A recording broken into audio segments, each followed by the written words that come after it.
Good morning, everybody.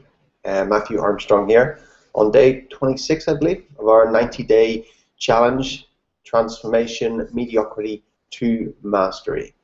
And we've been having a number of challenges. Well, I've been having a number of challenges. Well, one of them, technically, our website's been down for the last 24 hours, so I doubt there's anyone or very few people watching this live right now, because I've literally just got the website back up. I wasn't even able to send an email out last night to let everyone know about this and various things. So a lot of technical challenges happening. Also, I just haven't been pleased with the quality of the audio or the live stream, because I got an extra internet connection in to facilitate this, and was told I was going to be able to get 6 meg, and it's less than 3. And so I know the quality's not brilliant. Did the best we could. We just live in an area that doesn't have fast broadband, doesn't have fiber optic cables running here. So yeah, number of challenges, other challenges as well that I'm not even going to talk about. But yeah, this is challenging few days at the minute. Challenging few days. But we keep going, right? We keep going. We keep focused. We keep on track, and we keep moving forward, right? So today we're on the last day of our relationships section. Recognizing love. How to love yourself. You know, I don't think I really had a problem loving myself. Sure, there were some things I didn't like about myself growing up, and what we're going to learn today is how to love all of ourselves, even the parts that we don't like about ourselves or don't seem to love about ourselves, right? How to appreciate it all, you know, appreciate the good and the good and the bad, you know. Interesting. Whenever I was 12, we moved from Spain to a small town in the north of Ireland, and what I found is that it was a culture of people putting each other down. There was a lot of people putting each other down, a lot of gossip, a lot of if anyone kind of stood up and you know, showed their true worth, people didn't seem to like that. The one that put them down, especially in school. One of the favorite words of a lot of the kids was, "Oh, such and such loves themselves." You know, they said, "Oh, you love yourself, don't you?" And that was supposed to be like a huge insult, you know, to put the person down, like you shouldn't love yourself or something. So that's what I remember, people saying that a lot. "Oh, such and such, that they love themselves. They think they're great." So I used to wonder that, well, are you not supposed to love yourself? Are you not supposed to think you're great? Are you supposed to think you're just like stupid and useless and below average or something? Is that what you're supposed to think? Because that's what seems to be the what's acceptable. It seemed to be what was acceptable is to be less than. If you're in any way more than and acknowledged it, then that was not acceptable. Interesting, right? Interesting paradigm that a lot of people live in. So, you know, maybe if you grew up in a culture like that and you've experienced that, then you're going to get a lot out of this next just few pages of the book that we're going through. If you're not familiar, if this is the first live training you're doing with me, we're going through the values factor by Dr. John Demartini, and at the minute we're just finishing off the relationship section. You can buy his book on Amazon.com, or you can go to his website, drdemartini.com, get the book there and find out more about him. And we are on page 162. So let's just start reading from the book. So I'm aware that we started very late this morning. I've got some classes to teach this morning, so maybe just a shorter session this morning. Okay, page 162, recognizing love. Once I went through the Oxford English Dictionary and found 4,628 words that referred to character traits that might be found in human behavior.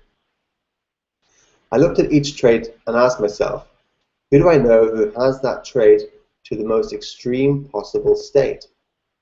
I thought of various people, and for each one I asked myself, where and when have I displayed that exact same trait, or perhaps a similar trait to the exact same degree? If I initially thought that the trait was negative, I asked, where are the benefits of it? If I thought it was positive, I asked, what are the drawbacks of it? My intention was to own and balance out my judgment on all possible human traits.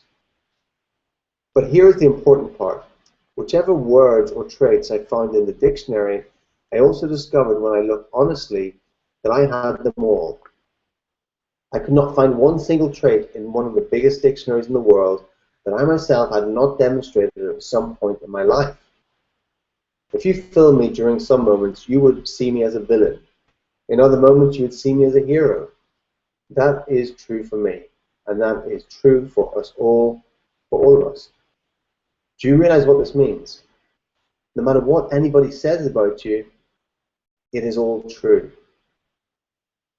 It just might not be true in the exact manner that they are expressing it. And so when you actually own, appreciate, and love all parts of yourself, you can more fully love your life partner. But if you don't love all parts of yourself, what happens? Any part of you that you try to run from you will keep running into.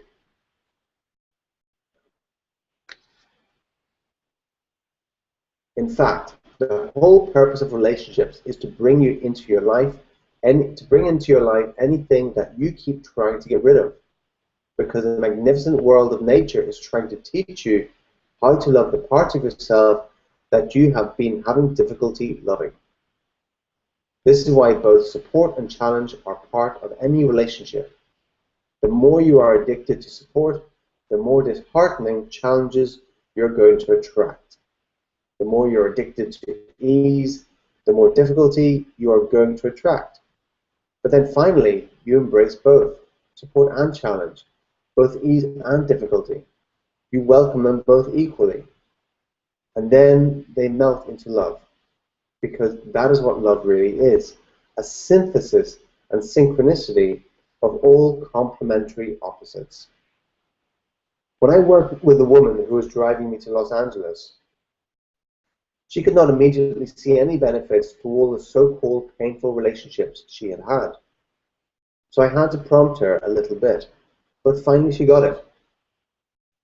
And when we were through, she was in tears of gratitude for each person she had been involved with, just the way they were. Just the way they were. She felt love for all the relationships she had been with, because she was finally able to see the benefits as well as the drawbacks to any so-called bad thing that had happened.